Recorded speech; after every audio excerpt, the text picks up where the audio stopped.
সুস্মিতা রায়চৌধুরীর লেখা গল্প খাঁটি সোনা। সকাল থেকেই আজ মেঘলা আকাশ, ঝিরঝির করে বৃষ্টি পড়ছে। মনে হচ্ছে আকাশের মুখ যেন ভার। আজ সৌভিকের সঙ্গে শ্রীতমার বিয়ে। শ্রীতমা সৌভিক একে অপরকে খুব ভালোবাসে। ওদের সম্পর্ক প্রায় 2 বছরের। শ্রীতমার বাড়ির সকলেই খুশি মনেই ওদের এই সম্পর্ক মেনে নিয়ে এই বিয়ের আয়োজন করেছে। তবে এই সম্পর্ক খুশি মনে মানতে পারেনি সৌভিকের বাবা মা। কারণ একটাই, তারা চেয়েছিলেন কাগজে বিজ্ঞাপন দিয়ে বেশ কয়েকটি মেয়ে দেখে তারপর তাদের মধ্যে থেকে নিজেদের পছন্দ অনুযায়ী একজনকে নির্বাচিত করবেন। কিন্তু ছেলের এই সম্পর্কের কথা জানতে পেরে বাধ্য হয়েই এই বিয়ে মেনে নিয়েছেন তারা। যদিও বিয়ের জন্য শ্রীতমা পাত্রী হিসেবে কোনো অংশে কম নয়, সুন্দরী, শিক্ষিতা, সরকারি চাকরি করে। অন্যদিকে সৌভিক শিক্ষাগত যোগ্যতা বা কর্মক্ষেত্রে পদমর্যাদা 2 দিক থেকেই শ্রীতমার থেকে একটু কমই। সৌভিক একটি বেসরকারি প্রতিষ্ঠানে মার্কেটিংয়ের কাজ করে। তবে ভালোবাসা তো শিক্ষাগত যোগ্যতা বা পদমর্যাদা দিয়ে হয় না। সৌভিক খুব ভালোবাসে শ্রীতমাকে, খেয়াল রাখে, আগলে রাখে শ্রীতমাকে। অন্যদিকে সৌভিকের কাঁধে মাথা রেখে পরম নিশ্চিন্ত হয় শ্রীতমা। তাই যেদিন সৌভিকের মুখে শুনেছিল তাদের এই সম্পর্ক নিয়ে তার বাবা মা খুশি নয়, সে মনে মনে ঠিক করেছিল সে যাকে খুব ভালোবাসে তার কাছের 2 মানুষকে সে ঠিক ভালোবেসে আপন করে নেবে। যাকে ভালোবাসে তার সবটুকু নিয়েই ভালোবাসবে, আর ভালোবাসলে নিশ্চয়ই ভালোবাসা পাওয়া যাবে, এই ছিল তার বিশ্বাস। নির্দিষ্ট সময়ে শুভক্ষণে তাদের 4 হাত এক হয়েছিল। বেশ আত্মবিশ্বাসী হয়ে সে সৌভিকের হাত ধরে এসেছিল শ্বশুরবাড়িতে। শ্বশুরবাড়িতে তার প্রথম প্রবেশের পর তার শাশুড়ি মা বিনতা দেবী মুখে একটা কৃত্রিম হাসি নিয়ে তাকে বরণ করেন। তারপর শুরু হয় আশীর্বাদের পালা। বাড়ির গুরুজনদের আশীর্বাদের পর তার শ্বশুরমশাই তাকে আশীর্বাদ করতে এসে বলেন, ভালোবেসে আমার ছেলেকে বিয়ে করেছো, ভালো কথা, কিন্তু আমাদের একমাত্র ছেলেকে আমাদের থেকে কেড়ে নিও না যেন। অবাক হয়ে তাকায় শ্রীতমা। তার আত্মবিশ্বাসী মনে প্রথম ধাক্কাটা লাগলো। প্রথম দিনেই বেশ খারাপ লাগে তার শ্বশুরমশাইয়ের কথা শুনে। সে তো তার বাবা মা, বাড়ি সব ছেড়ে এসেছে এই মানুষগুলোকে আপন করে নেবে বলে, কেড়ে নিতে তো আসেনি। একবারও সৌভিককে নিয়ে আলাদা থাকবে সে কথাও বলেনি। খারাপ লাগে সৌভিকেরও, কিন্তু অত আত্মীয় পরিজনদের মধ্যে কিছু বলে উঠতে পারে না।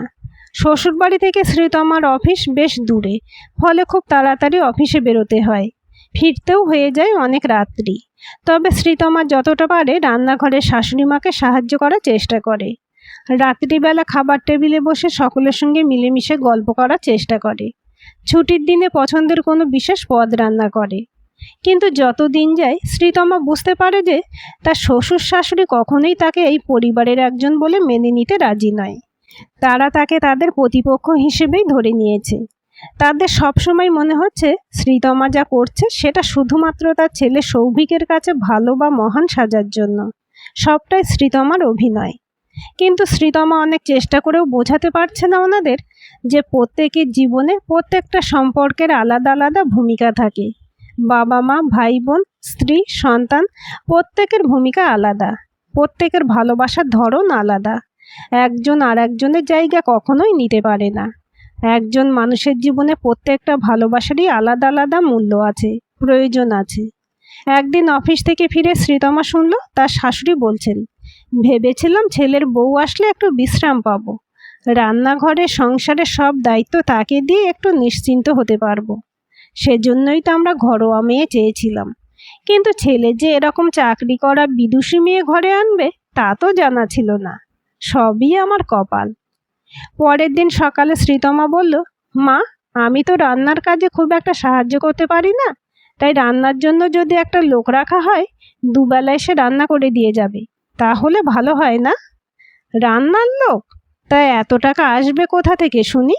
এমনিতেই তো সংসারে এত খরচ, কিছুদিন আগেই বিয়ের এত খরচ গেল, তারপর আমাদের জন্য ডাক্তার, ওষুধ সব মিলিয়ে আমার ছেলের উপর যথেষ্ট চাপ। রাখতে পারলে তো আগেই রাখতাম।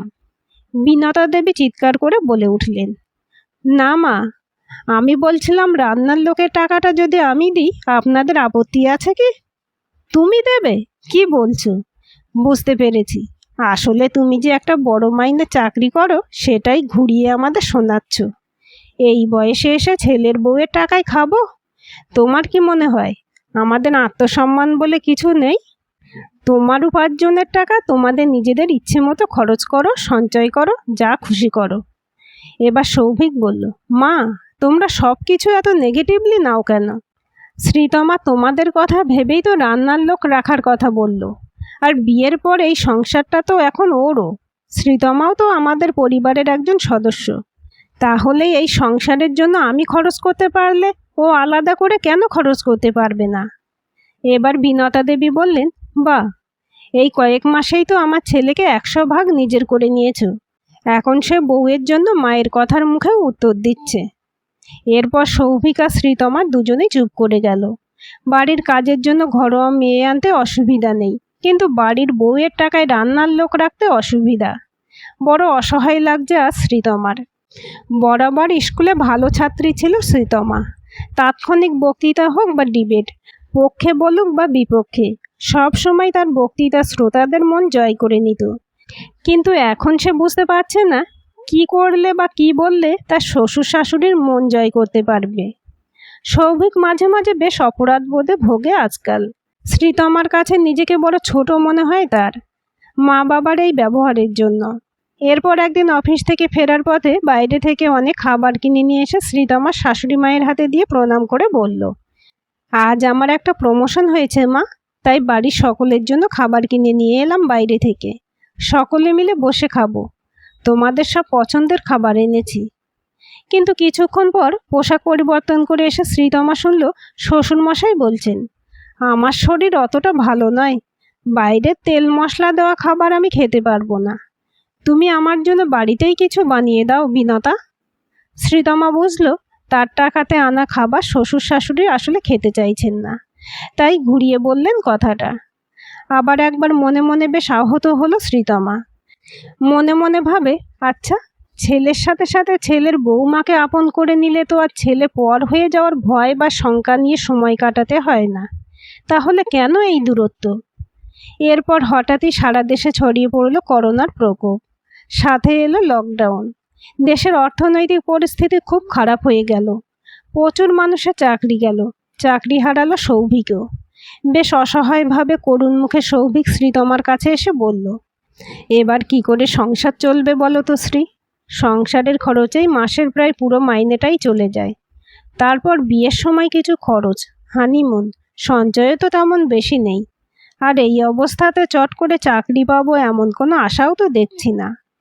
এবার শ্রীতমা সৌভিকের খুব কাছে গিয়ে ওর হাত দুটো শক্ত করে ধরে আয়ত চোখগুলো মেলে বলল, তুমি বোধহয় ভুলে গেছো, বিয়ের সময় আমরা দুজনেই প্রতিজ্ঞা করেছিলাম জীবনের যে কোনো পরিস্থিতিতে একে অপরের পাশে থাকবো। তাই আজ তোমার চাকরি নেই তো কি হয়েছে, আমার তো আছে। এতদিন তো সংসারের সব খরচ তুমি করেছো, এবার আমি করব। তারপর তুমি চাকরি পেয়ে গেলে আবার তুমি করবে। আমার টাকা তখন সঞ্চয় হবে। তবে একটাই অনুরোধ, তুমি শুধু মা বাবাকে এখনই তোমার চাকরি চলে যাওয়ার কথা বা আমার টাকায় সংসার চালানো হবে সেই কথা বলো না, তাহলে ওনারা খুব কষ্ট পাবেন। হয়তো আমার টাকায় সংসার চলছে জানলে ঠিক মতো খাওয়া দাওয়া করবেন না। তুমি বরং বলো এখন থেকে তোমার ওয়ার্ক ফ্রম হোম শুরু হচ্ছে। ঠিক আছে, সেটাই ভালো। আমি বরং আমার স্কুলের বন্ধু সায়ন্তনকে একবার বলি, ওদের কোম্পানিতে প্রায়শই লোক নেয়। যদি কখনো কোনো ভ্যাকেন্সি হয় আমাকে একটু খবর দিতে। সৌভিক বলল। এভাবে কিছুদিন কাটলো। লকডাউনের অনেকটা সময় শ্রীতমা সংসারের কাজ করতে পারলো, ঘর সুন্দর করে গোছালো। এরপর শ্রীতমার একদিন ছাড়া ছাড়া অফিসে যাওয়া শুরু হলো। কিন্তু কয়েক মাস পর নিজেই করোনায় আক্রান্ত হলো শ্রীতমা। অবস্থার বাড়াবাড়ি হতে ভর্তি হতে হলো নার্সিংহোমে। দিনের অনেকটা সময় এখন ডক্টর, ওষুধ, নার্সিংহোম এইভাবেই কাটছে সৌভিকের। শ্রীতমার শ্বশুর শাশুড়ি মুখে কিছু না বললেও মনে মনে বেশ অসন্তুষ্ট। এই অফিস করতে গিয়েই এই অসুখ হলো বলেই তাদের ধারণা। আর নার্সিংহোমে ভর্তি আছে মানে ছেলের বেশ কিছু টাকাও খরচ হচ্ছে। এমনই একদিন হঠাৎ সৌভিক বেরিয়ে যায়, ফোনটা ফেলে যায় বাড়িতে। ঠিক সেই সময় ফোন আসে সায়ন্তনের। সায়ন্তনের নামটা দেখে ফোনটা ধরে বিনতা দেবী। হ্যালো, কে মাসিমা? সৌভিক কোথায়? সে আর বলো না বাবা, বৌমা তো আবার অফিস করতে গিয়ে করোনা বাঁধিয়ে বসেছে, এখন নার্সিংহোমে ভর্তি। সৌভিকে তো সারাদিন বাইরে বাইরেই কাটছে। কি বলবো বলো, চাকরি করা মেয়ে তো আর আমরা চাইনি।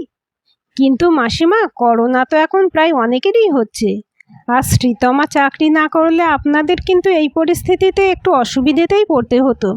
সৌভিক তো আমাকে সেরকমই বলল। আচ্ছা, যে জন্য ফোন করেছিলাম, সৌভিক আসলে বলবেন আমাদের কোম্পানিতে কিছু লোক নেওয়া হবে। সৌভিক অ্যাপ্লাই করুক, তারপর দেখা যাক কি হয়। ঠিক আছে মাসিমা, আমি এখন রাখছি। সৌভিক আসলে আমাকে ফোন করতে বলবেন। ফোনটা হাতে নিয়ে কিছুক্ষণ বাকরুদ্ধ হয়ে একই জায়গায় দাঁড়িয়ে রইলেন বিনতা দেবী। সৌভিকের ডাকে সম্বিত ফিরে পেলেন। কি গো মা, এইভাবে ফোনটা হাতে নিয়ে চুপচাপ দাঁড়িয়ে আছো? কার ফোন ছিল? সায়ন্তনের। তোকে ওদের কোম্পানিতে চাকরির জন্য অ্যাপ্লাই করতে বলল। কথাগুলো শুনে সৌভিকের মুখটা একেবারে ফ্যাকাশে হয়ে গেল। পরন্ত বিকেলের নিভু আলোতে বিনতা দেবীর মুখটা ম্লান হয়ে আছে। হ্যাঁ মা, একটা চাকরির আমার এখন বড়ই দরকার। 4 মাস আগে আমার চাকরিটা চলে গেছে। তোমাদের সব আগেই বলতে চেয়েছিলাম, কিন্তু তোমরা কষ্ট পাবে এমন একটা পরিস্থিতিতে তাই শ্রীতমাই আমাকে বলতে বারণ করলো। আমিও ভেবে দেখলাম তোমাদের বয়স হয়েছে, তোমাদের চিন্তা ভাবনা বাড়বে, তাই আর। এবার সৌভিকের বাবা ঘর থেকে বেরিয়ে এসে কপালে হাত দুটো দিয়ে মাথা নিচু করে চেয়ারের উপর বসে বললেন, জানো বিনতা, শুধু আমরা দুশ্চিন্তা করব বলে নয়, শ্রীতমা কেন আমাদের বলতে বারণ করেছিল তার কারণটা আমি স্পষ্ট বুঝতে পারছি।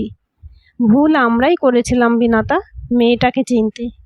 ও আসলে খাঁটি সোনা। অনেক আঘাত করেও ওর মনটাকে আমরা ভাঙতে পারিনি। বিনতা দেবী এবার একটু আশ্বাসের সুরেই বললেন, এত মন খারাপ করছো কেন? জানি তুমি মনে মনে ভাবছো যে আমরা মা বাবা হয়েও আমাদের বয়স অভিজ্ঞতা সব বেশি হওয়া সত্ত্বেও আমরা মানুষ চিনতে ভুল করলাম। কিন্তু আমরাও তো মানুষ, আর সেই মানুষ মাত্রেই তো ভুল হয়। এই কঠিন পরিস্থিতি আমাদের জীবনের একটা মূল্যবান পাঠ শিখিয়ে দিয়ে গেল। বাবা মা মানেই যে তাদের সিদ্ধান্ত চিন্তাভাবনা সবসময় সঠিক হবে এমনটা নাও হতে পারে। তাই ঈশ্বরের কাছে প্রার্থনা করি মেয়েটা সুস্থ হয়ে তাড়াতাড়ি বাড়ি ফিরে আসুক। এরপর দেখো আমরা আর কোনো ভুল করব না, ভালোবেসে আপন করে নেব। আজকের গল্পটি কেমন লাগলো কমেন্ট করে জানাবেন। ভালো লাগলে লাইক হাইপ শেয়ার করবেন, আর চ্যানেলটি সাবস্ক্রাইব করে বেল আইকনটি ক্লিক করে রাখতে ভুলবেন না।